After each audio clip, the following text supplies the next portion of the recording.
Hello everyone, welcome back. Good evening. It's 11 p.m. on a what day is it today? Wednesday, Thursday, Thursday.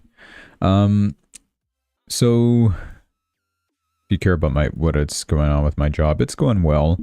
Um Nothing too crazy. And I was reflecting on everything, what I've been doing with the streams and all that.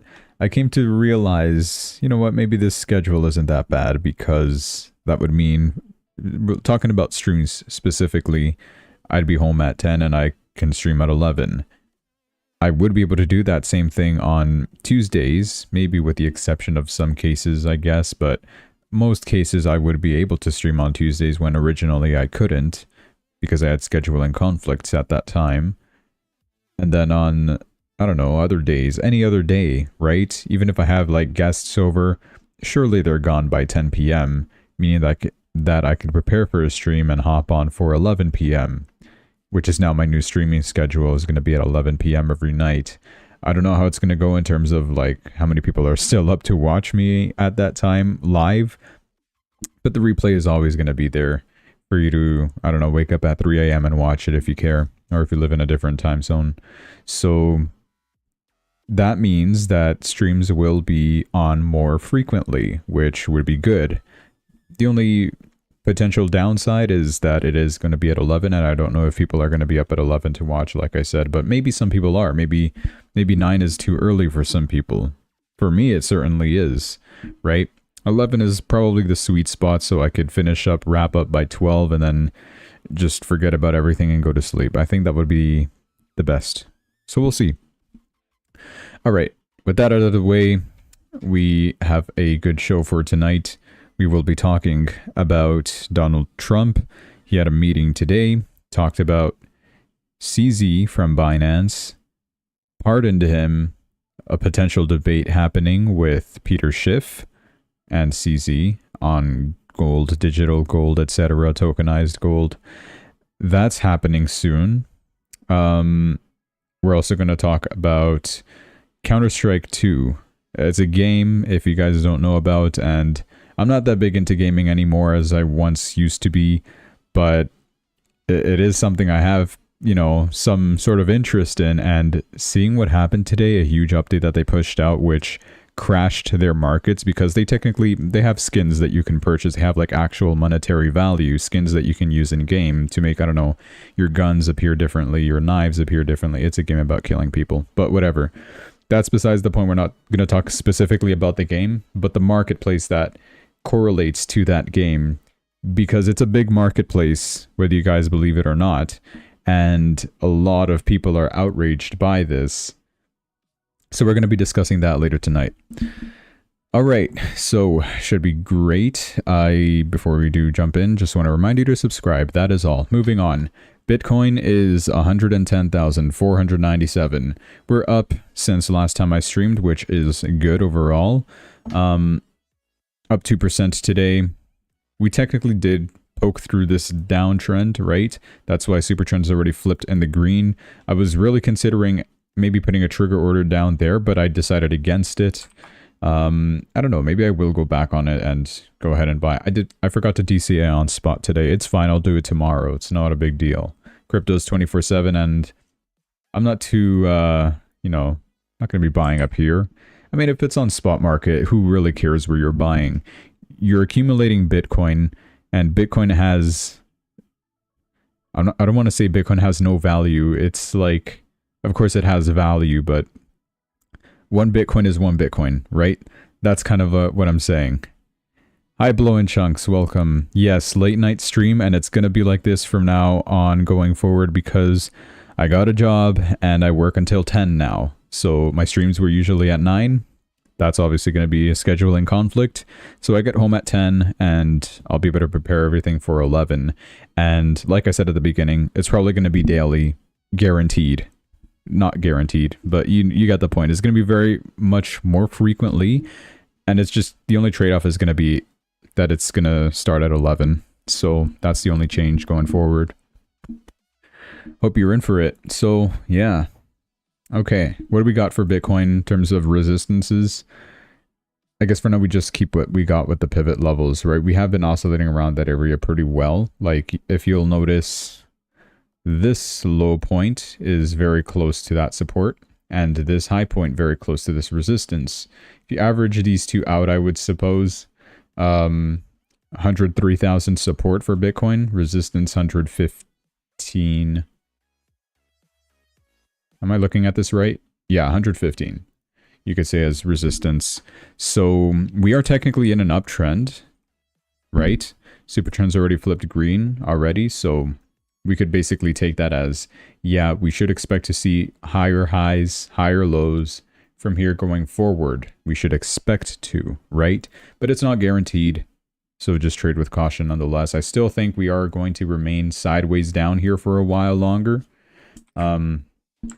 Mainly until whenever this government shutdown ends, which, what was that guy's name? Hassett, the guy at the White House that talks.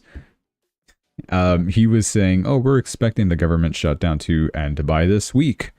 Well, the week is almost up. I don't know if I'm going to place my bets on the government shutdown actually going to be ending this week. I don't think it will, to be honest. So that's still going to be a thing that's going to carry on, and we need like a shock factor, something that, in a good way, right? Something that would catalyze our next leg up, which it is coming soon. And the only thing that I could see coming up soon that would catalyze that growth would probably be the Fed meeting that's happening next week, Wednesday. The interest rate decision, we're going to cut rates and people are going to be like, oh yeah, right. We're going to be getting the 2 more rate cuts for this year by the end of this year. So that should, you know, kick people back in action again to, in case they forgot, which it seems like they did. We're extremely fearful for whatever reason. That should, you know, get the ball rolling again. So it's either that or some sort of a trade deal agreement, maybe even a ceasefire between Russia and Ukraine, although I'm keeping the expectations for that really low at this point.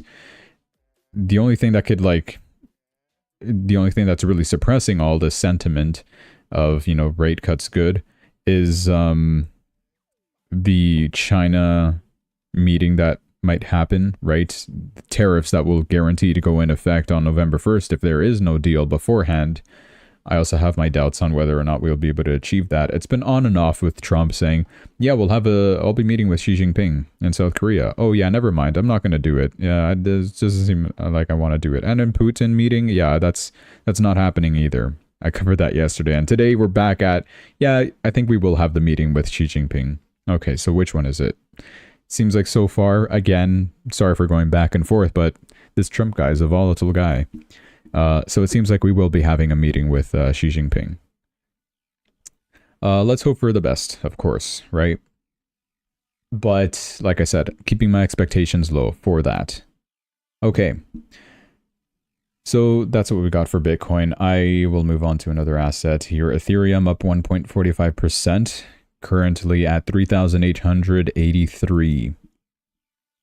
Clear resistance at 4,000. And I sniped this perfect trade literally right at that bottom. I just want to keep flexing this. I entered at 3,672.29 and we had a low point of 3,672.29. How perfect is that? If you're wondering why my entry price is not down here, it's because I did have a previous entry at 4,000 something. So that dropped my average entry to 3,761. Which means I am still in profit. I don't plan on taking the profit just yet. I'm waiting for an overbought scenario to get out of here. And I'm going to be doing that for a lot of them, right? I'm not going to be holding on to my positions for too long. You're not going to see a position open for longer than a month. Ideally, maybe a week, although I don't think that's, you know, it's going to take a couple of weeks probably. But, you know, get it closed before the month is over. Before 1 month is up, not before the month is over, depending on when I open the trades. I just want to get in and out as soon as possible, right? Don't want to keep positions open for too long because the funding fees, they do get brutal. And we get another, you know, one of these scenario where everything kind of crashes that we saw on that Friday, October 10. It's going to suck. So yeah, you You want to have exposition when it's appropriate so that you can take advantage of the growth, right? Whenever an asset grows, you don't want to FOMO in. You should have already had a position open in that asset, right? So that's kind of what I'm looking to achieve by, you know, trying to snipe these low orders, low entries, right? And buying whenever something's oversold. As long as the macro conditions are still favorable for future growth, right? You don't want to buy something that is oversold just because it is oversold. I mean, if you look at the beautiful chart of Cadena, which for whatever reason is still listed on this exchange, it's really oversold. 16 RSI. My brain says, yes, buy right now. No, the answer is no. You don't want to buy this because if you're unaware, Cadena is... their team is quitting, basically. There's nobody behind the project. It's still going to exist. You can still mine it. The blockchain is still there for use if you want to use it. But the team is basically resigning, quitting on the project, and just, yeah, it's up to you guys now. Who cares about this project? And no future plans, no plans for growth. It's just going to exist in nothingness. So, lost over, what is this percent? Oh, I didn't even notice the liquidation event is actually basically where we are right now. We went from 30 something cents. I remember this being $20, I think, in Canadian. Now it's not even worth 5 cents. That's a 99% drop in my opinion. So don't buy into this, just saying. It has no future recovery. Moving on, Hyperliquid. I have some good news for Hyperliquid. Got listed on Robinhood Exchange. We'll be discussing that. I'm revealing too much, aren't I? Anyways, we're still up 3.29%. We were hitting a nice above $40. Yeah, $40 earlier this morning. We are now at 39.51. Our high was 40.76 today. I'm well positioned in here. Still have my entry available, my trigger order at this support level of 33.28. So resistance is obviously right here, very close by to 41. So would depend on whether or not we're able to break out of this resistance to confirm a trend reversal to the upside, right? But I don't think that it's going to happen immediately because we're going to need a bigger catalyst. So I'm expecting some move like this. That being said, will I take profit? I should, but I don't think I will. I'll keep the position open for longer until I see overbought conditions. So that's staying there. Solana, 191.92.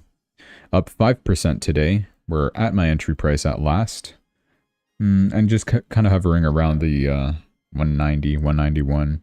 Resistance at 200 psychologically. 203 is required for a trend reversal. So even though it looks like we're breaking the downtrend, it's simply going to have to be readjusted to wherever the high point is. So far, it's looking like it's the current candle, but I don't like doing, you know, adjusting any trend lines on the current candle. So, you know, for now, I'll leave it here, and tomorrow we'll see where we are with Solana. Overall, though, like, still in a downtrend in the long term with Solana. Ignoring whatever happened down over here, of course. That's just a separate case, the whole liquidation event. Moving on to Plasma. It's kind of hovering down here. Plasma might have some competitors, which I'll be discussing here. We're slightly green, but now, you know, slightly red. No big difference. 35 cents is where it's at. Plasma. 0 fee. Stablecoin payments with Tether. That's pretty good. But, I don't know. Somebody might be eating its lunch soon. BitTensor 391.58 currently. We did drop to the support level at 370. I was considering maybe entering here, but no, I decided not to and just kept the 300 level that I had over here because we're not really oversold. So this can continue dropping in theory. So I'm not going to risk it. I could, you know, if I really wanted exposition into BitTensor, I'd put like a small position, and it was hard. I didn't know whether to put it at the super trend or the support level from pivots. You would probably want to go for the support level from pivots because everybody else sees that. Not everybody uses the super trend, for example. They maybe use a moving average to determine where the trend of the market is, or some other indicators, whatever the case may be. It was either that or I averaged these two out, but that's just such a big difference in the price. So I decided not to do anything here.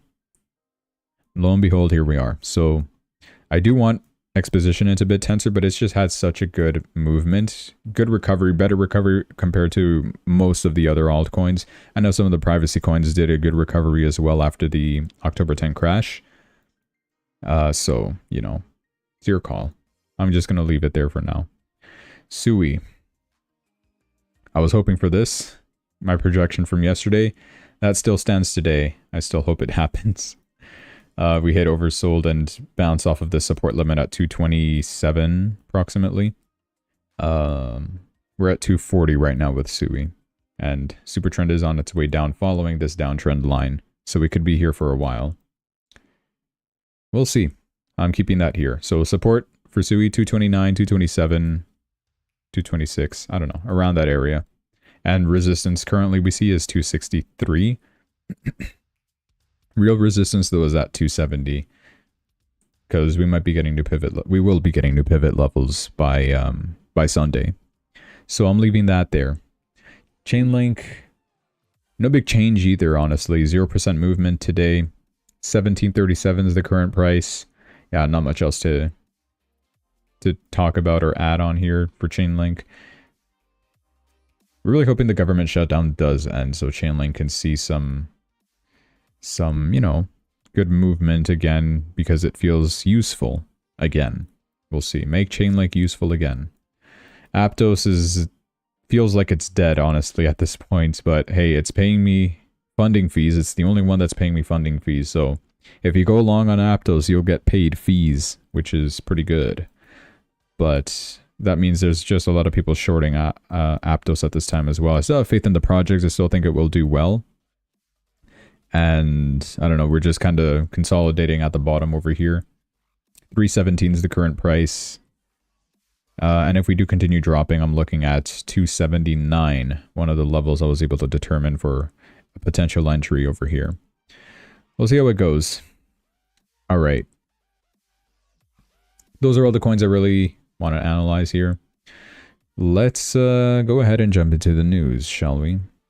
So, this was the big thing that everybody was looking at this morning, is that Trump was going to be making a major announcement at 3 p.m. in Washington this afternoon, of course. People are like, what is he going to talk about? Is it going to be about Bitcoin and crypto? Or it's always that question, right? It's always the crypto bros asking, oh, is Trump going to address Bitcoin finally? No, it really wasn't that. Although kind of. He did talk about CZ. We will be discussing that here. Oh, well, first, before I talk about that, I should have put this one first. Sorry, but the whole situation that's happening in the White House, the renovation, which Democrats are saying, oh, he's destroying the White House. No, he's renovating it. Relax. It's going to look better, I hope, right? That's what renovations are supposed to do. Anyways, and it's also not costing taxpayers a single dime. It's Trump's own money, and a lot of quote-unquote private investors, which are now public. Here are the publicly traded companies who have reportedly donated to the Trump ballroom construction.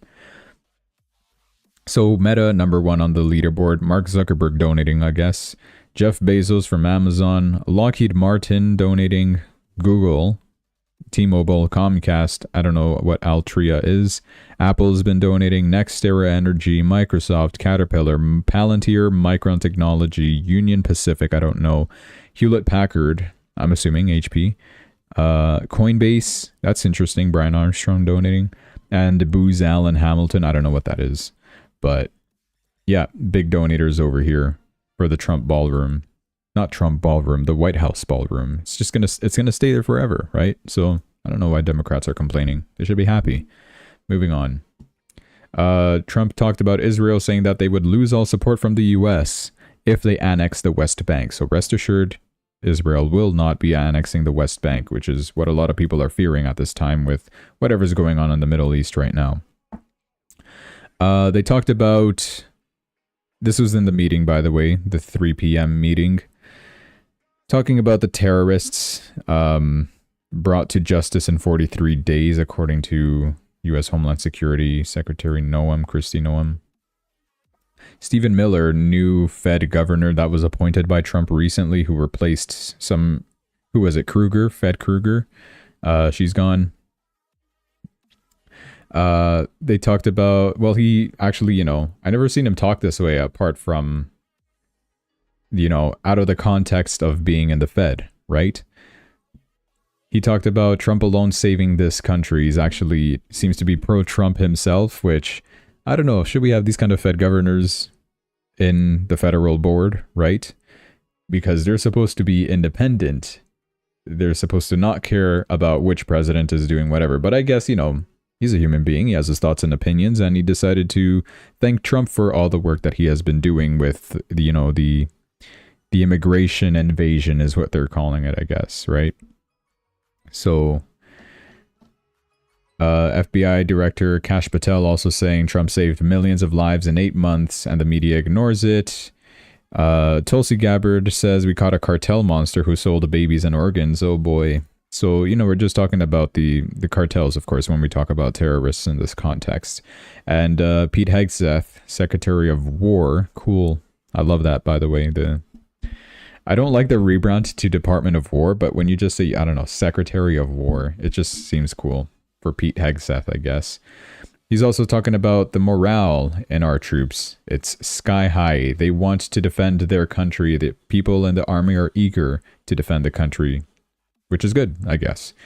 I want to thank Trump for his leadership, says Secretary Noam, la la la. Also, during the government shutdown, of course, not everybody is getting paid, but a real patriot, an anonymous millionaire or billionaire, I guess, gave $130 million to cover military pay during the Democrat shutdown, is what they're also claiming. I don't know who Adam Schiff is, but he's the lowest form of scum in politics. Okay, Trump. Republicans are too nice. Democrats fight dirty. ICE is brave. Immigration Customs Enforcement. But if they go too far, what? But if they go too far, they pay for it. It's a dangerous job, I'm assuming. That they get into trouble. Okay. We also raised $350 million for the new White House ballroom, which is a lot of it's coming from that list that I showed you.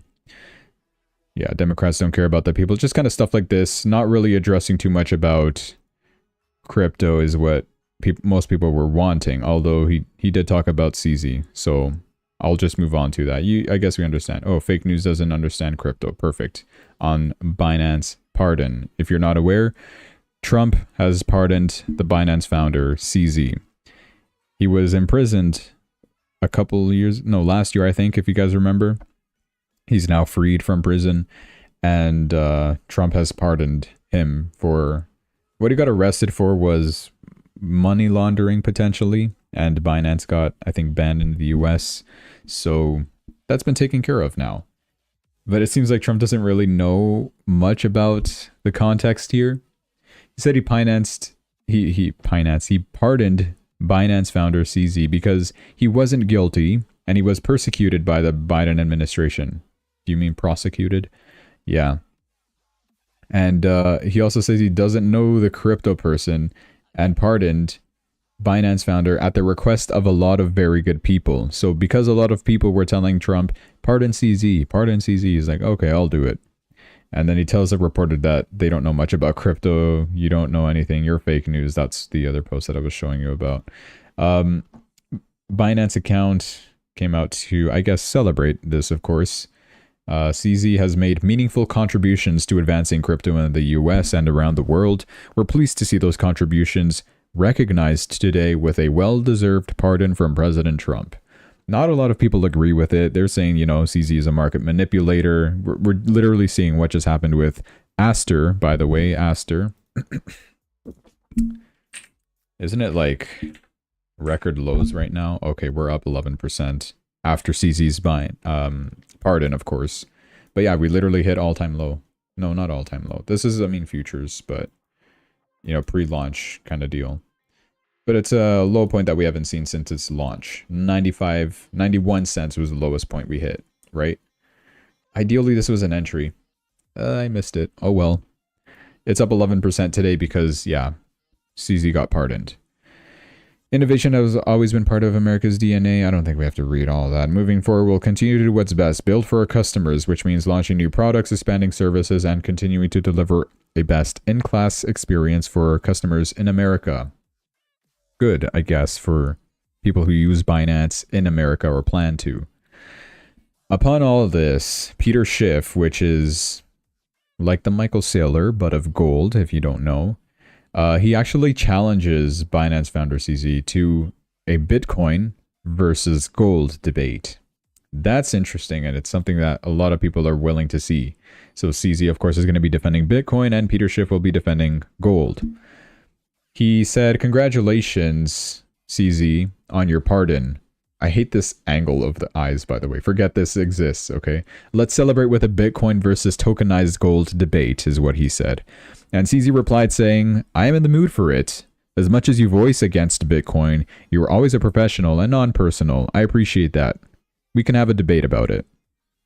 And Thread Guy over here says, "Let's do it, and I will DM you both." If you're wondering why Thread Guy is in here, it's because he actually interviewed Peter Schiff on, well, I guess on his show, and he talked about tokenized gold. Peter Schiff was talking about this idea of tokenized gold, which I guess kind of already exists, right? But he wants to use it as like a product and a debit card that allows you to spend your gold as if gold is the currency, right? It will do all things Bitcoin promises, but could never do. I mean, Bitcoin can do it. He just refuses to accept it. That's just a separate thing. He was also talking about redeeming the gold, right? You know, you have gold, you basically have it reserved in an area, and you can go and redeem that gold for physical gold, right? Because you're buying gold, you're not going to actually purchase the physical gold. You're going to buy a contract that says, yes, you are the owner of X amount of gold, right? And then you can go and redeem that anywhere. That's what he's also planning to talk about, which kind of already exists, like I said. So yeah, we're going to see what the debate is all about later on. And Thread Guy will probably be the one hosting the debate. So we'll see. Donald Trump will meet Chinese President Xi Jinping next Thursday. Okay. So next week is going to be volatile in terms of geopolitical, monetary policy, and potentially tariffs or a trade deal, rather. Let's see. Wednesday is the FOMC meeting. Thursday is the meeting between these two presidents. And whenever November 1st is, that's going to be a Saturday. So yeah, a couple days later on that same week, we'll see if they come up with a deal by then. Otherwise, Saturday is going to be a hard day for crypto because it's open 24/7. And if those tariffs go on through, forget about rate cuts, forget about, you know, any scheduled meetings, whatever. Markets are going to drop on Saturday if those tariffs do go into effect. You don't believe me? Look at what happened October 10th. It's not going to be that bad, but we're going to feel the effects of it nonetheless. It's going to be on a Saturday. No other market is open other than crypto. And just warning you, there might be a sell-off. Step 10 in our tariff playbook is near. So we see stocks are extending gains. President Trump has confirmed on October 30th in-person meeting with China's President Xi. I don't know if this is the same one in South Korea. It might just be a separate meeting all along, but I think it is the one in South Korea. We await a trade deal next to see what happens. They're talking about step 10 over here. Trump announces a new trade deal and the stock market hits a record high. That's what we are hoping for the best, right? We do want a trade deal to happen and those tariffs to not take effect. But for that, you know, the meeting is necessary. So it will happen. We'll see what comes out of it. October 30th arguably could be more important than October 29th. It probably will be. We all have the proper expectation October 29th that the Fed will be cutting 25 basis points and, you know, another 25 basis points by December. So that would, in total, that would be 50 basis point rate cut by the end of the year. Government shutdown still ongoing. Data blackout continues, right? We don't have any information, so we're just going to basically have to assume, you know, government shutdown, bad for jobs. We got to boost the economy to fix bad jobs. Rate cuts. That's basically the conclusion of it. No September jobs report, no inflation data, no jobless claims, and even worse, the Fed has lost access to the ADP's private payroll data. Oh, that's huge. I did not notice that. It basically means, you know, ADP is yeah, like it says, a private company that releases their own estimates of payroll data, because we don't have non-farm payroll data anymore from the government because it is shut down. So they kind of could base their expectations off of the data provided by the ADP, but apparently they no longer have access to it, which is, 20% of the US private workforce is also gone dark. So they have to be dovish, they have to cut rates. With the labor market deteriorating and no data to guide them, I'm tired, by the way, the Fed cannot risk falling behind. They will keep cutting fast and hard because their biggest fear right now is being too late. Now we're talking about being, too late after delaying rate cuts for the whole year. But fair enough. At that time, it was like, oh, will tariffs cause inflation? We don't want to cut rates if inflation will be on the rise automatically from tariffs. Turns out it's not really the case. Inflation is fine. Not that we could prove it by now, but, now we got to focus on the labor markets. So that's the whole reasoning behind the rate cuts this time. And rate cuts, gets the money flowing if you're not aware. And all that money will eventually pour into the crypto markets is what we're all hoping for. Ripple co-founder Chris Larsen cashing out again. Offloaded millions worth of XRP since 2018, often right near market tops. Analysts warn his latest sell-off could weigh on XRP's price recovery. I'm not happy with XRP. I've already given my opinions on it. You put $1 billion into it, goes up 1 cent. Put $1 billion into SUI, goes up 20 cents, right? Pick your poison. It's not even poison. Cadena, I want to just address this one thing about Cadena as well. Apparently the employees who are no longer employed because they all quit, they were caught red-handed shorting their own token, Cadena, with leverage right before the major announcements. Apparently there's proof. No proof shown over here, but we'll have to take their word for it. Multiple exchanges were involved. We're talking tens of millions in profit here. What happened to the integrity in crypto? Yeah, I mean, it's all decentralized, and they already knew that their company was, well, not even company, their product was going to be shutting down or no longer having a team behind it. So they're like, okay, guys, get ready to short if you want to go out with a bang. And they did it. I'm assuming we're talking about this, right? No. Yeah, I don't know what proof exactly they're talking about over here, because this is the crash that happened October 10, and this is the crash that happened today. I don't know. I don't know whether or not to believe that yet. I have yet to see the proof, but hey, maybe that is out there, and it wouldn't surprise me, to be honest. Okay, moving on. Hyperliquid, now available to trade on Robinhood. Saw a good rise from that, and I explained that briefly over here. We were right above $40 finally, but, we're kind of coming down again. Robinhood listings are always good. And by the way, they listed Aster before listing Hyperliquid. That's just one thing I wanted to point out. What's going on over there? What's the Robinhood's CEO's name? His name is Jack, I think, or John, or Jay, something Jay.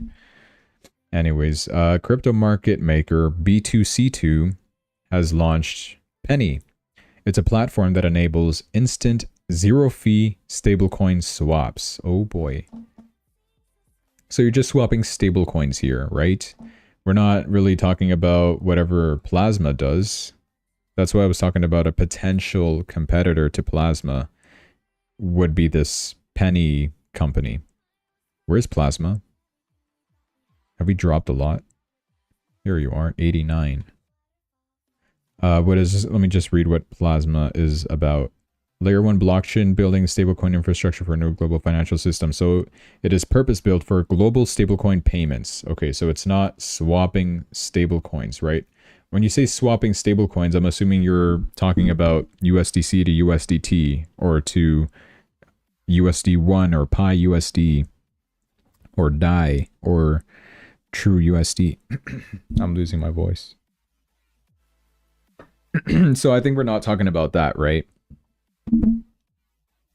Because this is payments. We're talking about USDT transfers and custom gas tokens to help realize stablecoin promise of permissionless access to financial services for everyone. That is what Plasma does.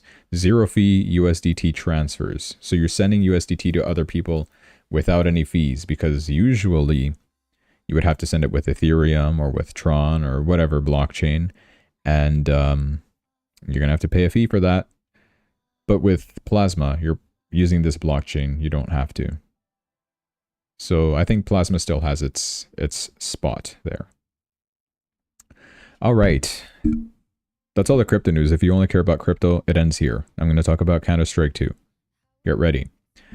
They just rugged the entire community. They put out a pretty savage update that lets you bundle items to trade up, and now people are using roughly $5 worth of items to draw what once was $1,000 plus knives. They just rinsed everyone in the market who had anything of any value. If that all sounded like gibberish to you, I'll explain. In Counter-Strike 2, of course, you can buy skins. Like I said, you can buy, cool patterns on your knives or guns or AKs, pistols, whatever you want to use.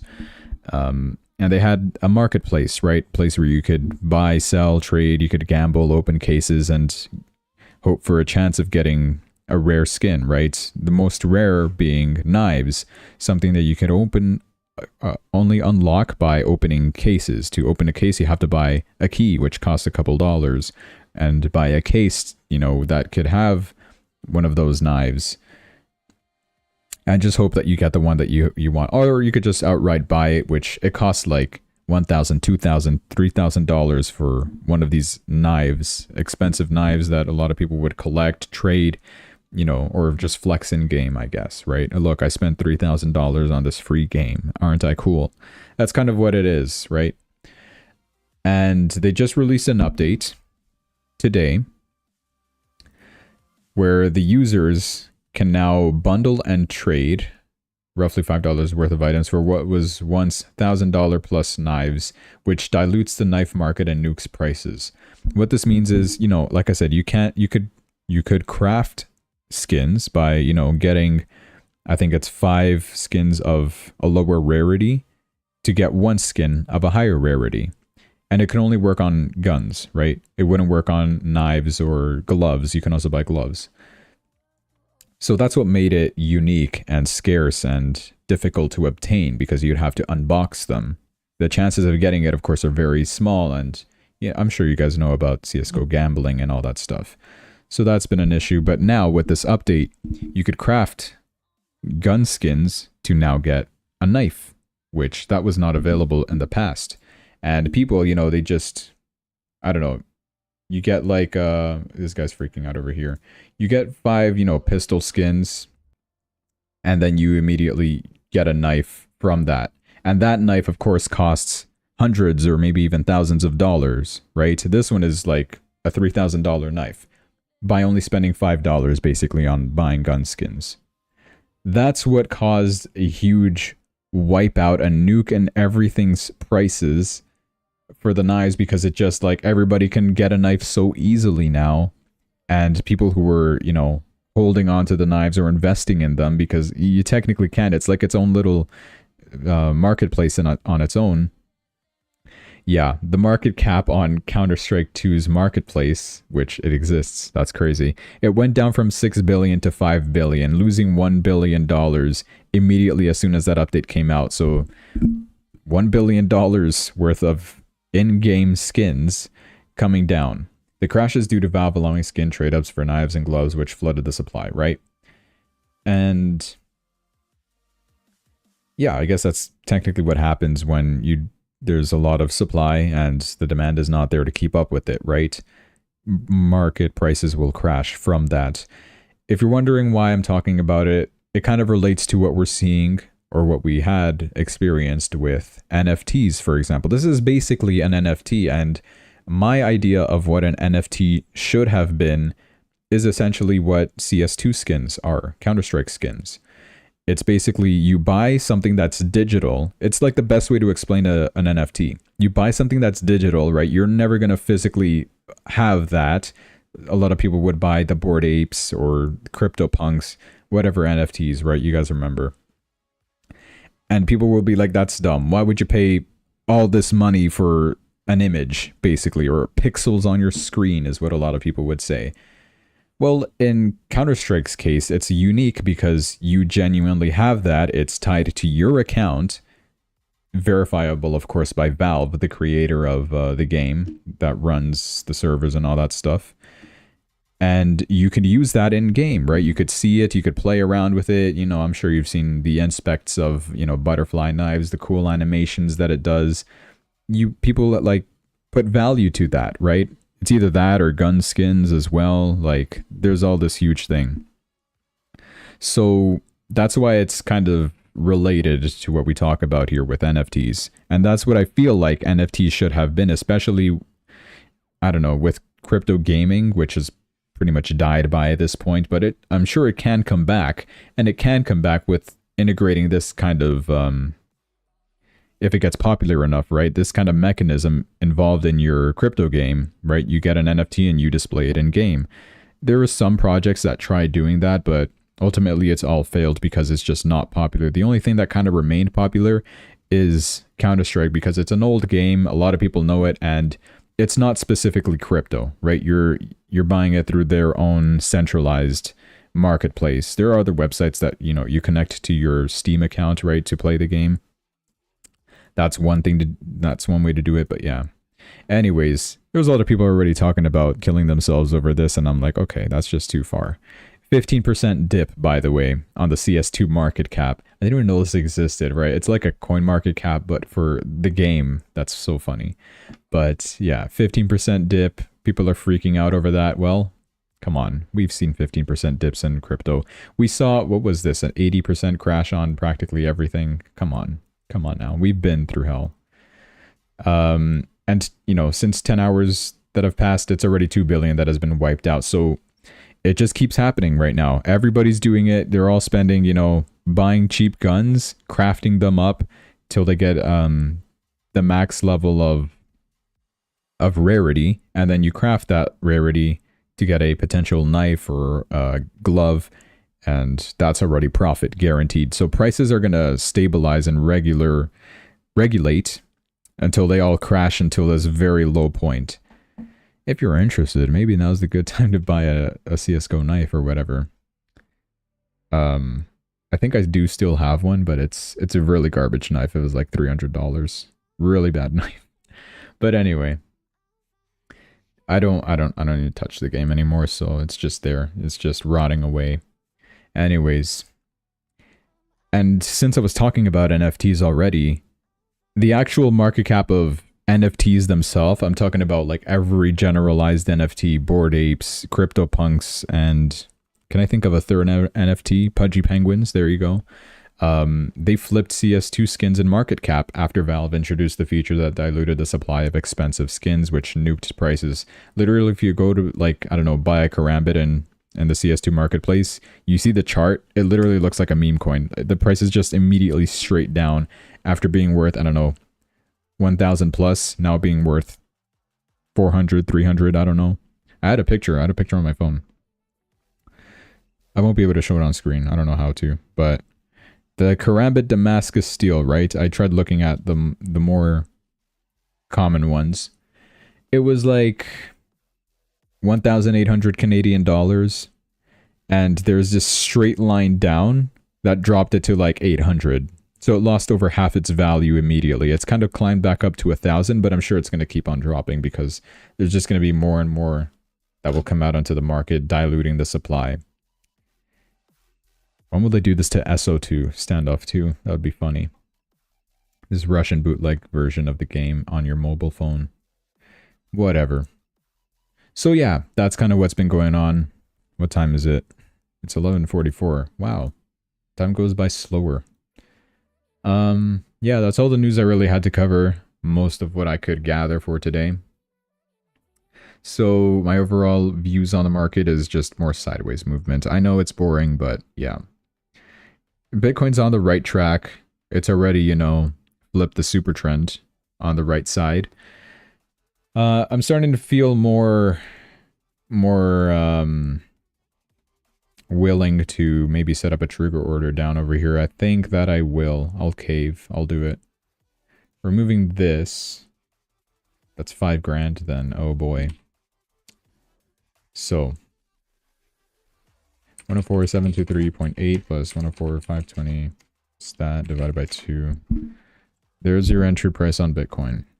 And if you're wondering where that fib comes from, it's a fib extension that I drew a long time ago that I still think is relevant right now because my target for Bitcoin, 135,000, comes from that analysis that I made with the fib extension. If you want, I'll show you. Let me just do this first. So my trigger order is there. Let me go to a weekly chart. Oh, cool. I didn't notice we had these tabs here, by the way. So I basically drew from August 5, 2024, lowest point there, when we were fearful of recession and whatever. Our high point that we hit, the all-time high that was in January. The low point that we hit April 7, when tariffs were announced. For the first time, Liberation Day mainly. And that gives us the fib extension, right? Those 3 points. It accurately predicted the 112,000 top, where we hit on May. We kind of came back down over here to 98,000. We were scared of World War III in Iran because the United States got involved to help Israel and destroy the nuclear bases in Iran, right? After that all went over, by the way, I sold at this bottom over here because I'm a little scaredy cat. We kind of rallied our way back up here. We accurately predicted the 120, almost 122,000. We actually hit 124, I think, right over here ultimately. Kind of came back down. We do obviously have a resistance above 124,000, so we kind of came back down from there, and it looks like we're on our way to hit that 124,000 again. But the last point that we have on here is the 135,000, and that's where I basically have my target on Bitcoin. That explains why I'm expecting at least Bitcoin to hit 135,000 for this year. And that's me being super conservative. I still think it will go much higher, like deep down.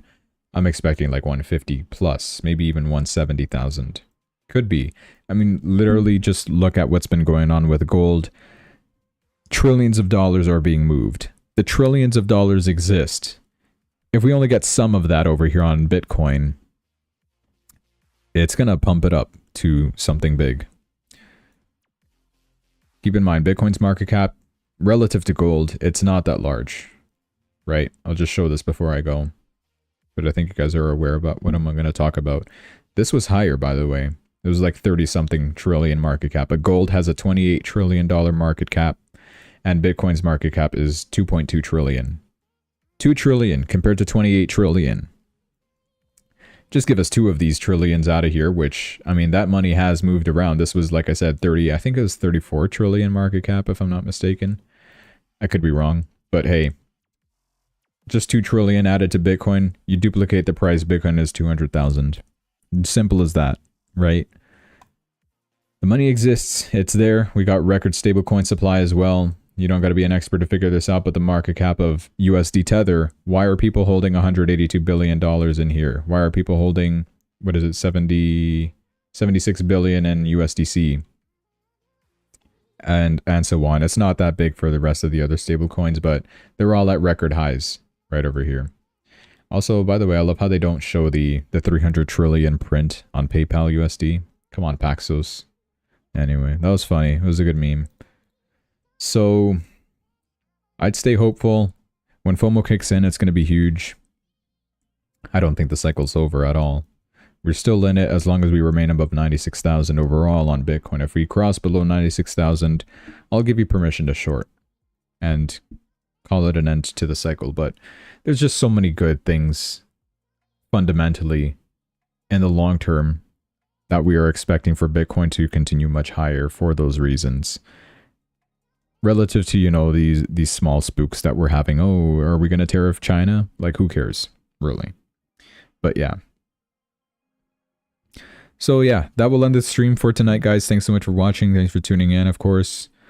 I will see you tomorrow, guaranteed. I'll basically see you every day, unless I'm really tired or something catastrophic happens, or maybe my schedule changes. I don't know, for my shift. I do, like I said, I did want the overnight shift, which means I would have to work from 10 p.m. till 6 a.m. I'm fine with that. I'm fine with staying up at night. and just sleeping out during the morning, sleep through all the morning noise, the volatility, so that I could wake up at like, I don't know, 1, 2 p.m. and be like, oh, what happened? What happened to my cryptos? Crypto market never sleeps, and you're not going to be awake for it all. And yeah, we get the volatility in the mornings, I understand, but that's I don't really care too much about the volatility in the mornings. I have my trigger orders where I'm expecting price to move, and how bad can it be? How far down can we go? Expecting, if you are expecting markets to drop, right?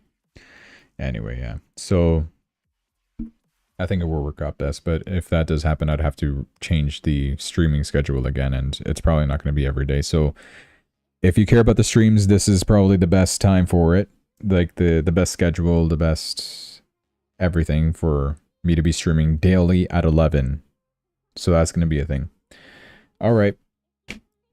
That'll end it. Thanks guys for watching. Have a good rest of your evening.